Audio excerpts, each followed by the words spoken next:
Hello there friends, welcome back to another episode of Generation Tech. My name is Alan. The Confederacy of Independent Systems was mostly concentrated in the northeast quadrant of the galaxy, in the remote Outer Rim territories. There were populated worlds like Raxus and Uradu, but these were the exception. Most of the worlds that would go on to join the Separatist Alliance's cause were sparsely populated and economically and politically isolated from the Republic core worlds. Thousands of star systems would leave the Republic and join the Confederacy. This was a small dent out of the millions of systems that made up the Republic, but it was still large enough of a dent to cause some concern.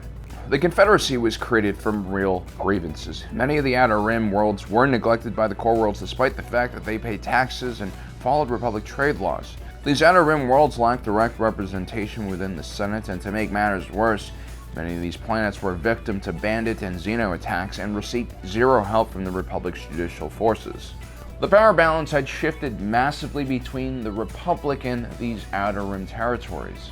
The core had taken these remote areas of the galaxy for granted, and now this part of the Republic was quickly unraveling. At the core of the Confederacy, instead of having powerful worlds, what you had were a collection of very powerful business interests, the majority of which have greatly benefited from the free trade zone established in the Outer Rim by the Republic.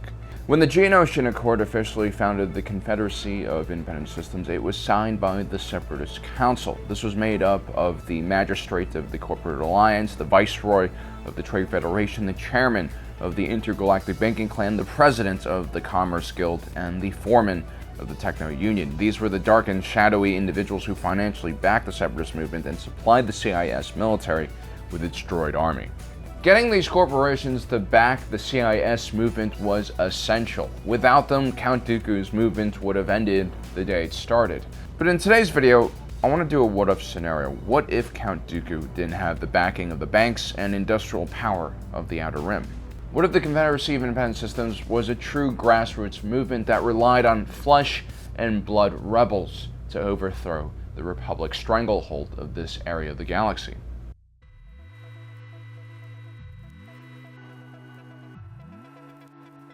We all know that Count Dooku was the apprentice of Palpatine, and the entire Clone Wars was set up to strip away the protections guarding the Republic's democracy. But what we oftentimes forget was that Count Dooku wasn't just a puppet. He was a legitimate political operator who had the charisma, charm, and intellect to match someone like Sidious in the political arena. Dooku came from an extremely wealthy noble family from the world of Serrano. House Dooku was incredibly important to the world's history and surrounding region. And so Count Dooku is actually considered Outer Rim royalty, and although he didn't really need that much public support because he had the backing of the Sith and all of their resources, Dooku was still quite politically active, especially in the years leading up to the Separatist crisis. He would give rousing speeches and lectures to sold-out audiences at universities and stadiums. He had a massive following, especially amongst younger folks who lived in the inner and mid-rims. These were planets that were relatively well-developed and connected to the Republic, but had much less political pull than compared to the core region planets. Count Dooku was a skilled populist. He decried the corruption of the Republic, the taxation without representation, and had built a band of very extreme followers who would have went anywhere he asked them to. I mean, it really does take a leader like Count Dooku to inspire men and women to die for a cause. These young folks, as in many other times in history, would have to take up arms if they want to truly be free from the Republic. Of course, not everyone has to be a soldier. In those earlier days, Count Dooku's propaganda machine played a huge role in gathering support for his cause, and without it, I don't think the grassroots movement would have started. And that's because sometimes a carefully crafted propaganda poster can do just as much damage as an entire Lucre Hulk battleship. Now, for all of you viewers sitting at home who actually live in the Outer Rim and love the Outer Rim and want to support the war effort but don't actually want to pick up a blaster, might I suggest you guys check out this offer from our sponsor today, Skillshare. For those of you not familiar with this platform, it is the future in learning. No tuitions, no curriculum, no schedules. Instead, you just get to choose from Skillshare's massive library of different lessons on a huge variety of professional skills. like this class taught by Temi Cooker. He's an Adobe Creative resident, and in his course he teaches us to combine real-life images to make powerful digital posters that can inspire people through beauty or inspire people to join the Separatist Alliance and overthrow the Republic. Either way, no pressure, no stress. Tickle your brain by learning new skills that you've always wanted to have but weren't sure on how to get started with. Check out the link in the description below, and the first 1,000 people who click on it will get a 1-month free trial of Skillshare. Thank you for your patience. On to the rest of the video.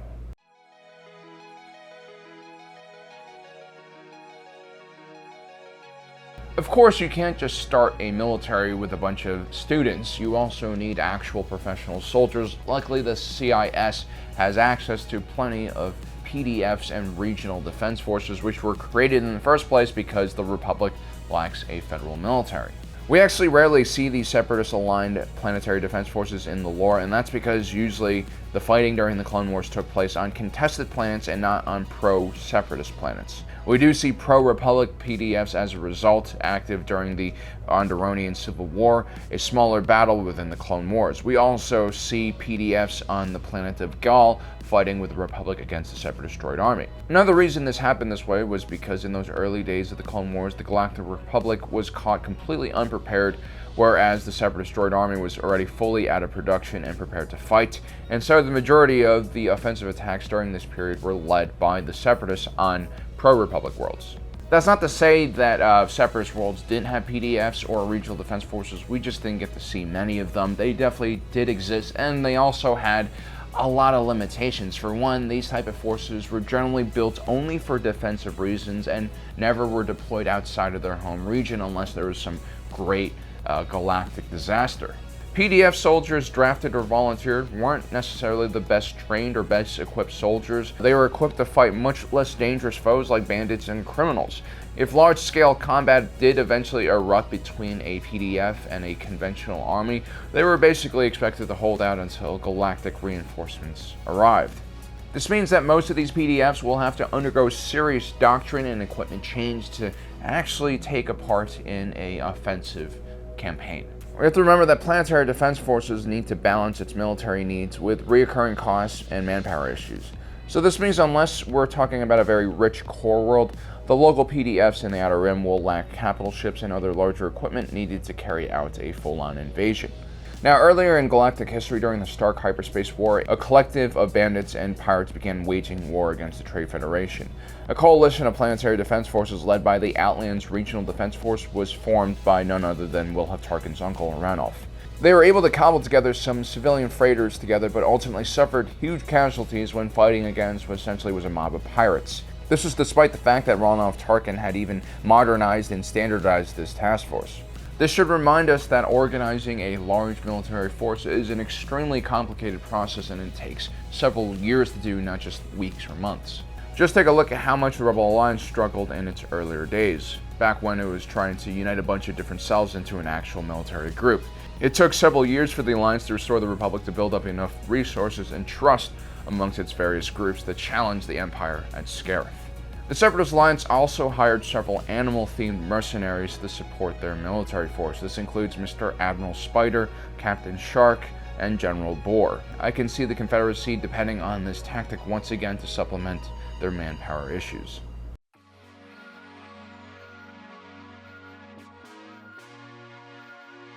So I guess you're probably seeing the problem here with the CIS's new droidless army. You can't just use a bunch of PDFs, mercenaries, and college kids to build a military force. Plus, you're going to have to deal with Republic loyalists on the Outer Rim planets who don't want to go to war.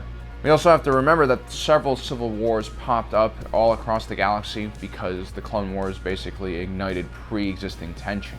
The Mon Cala and the Corans always hated each other, the Tals and the Pantorans were just too culturally different, and Death Watch was just waiting for a sponsor to help them re-win the Mandalorian throne. This is why Count Dooku desperately needed the corporate entities, especially the Techno Union, which built all of these droids. That was the only way the CIS could make up for its manpower deficiencies, through their industrial might.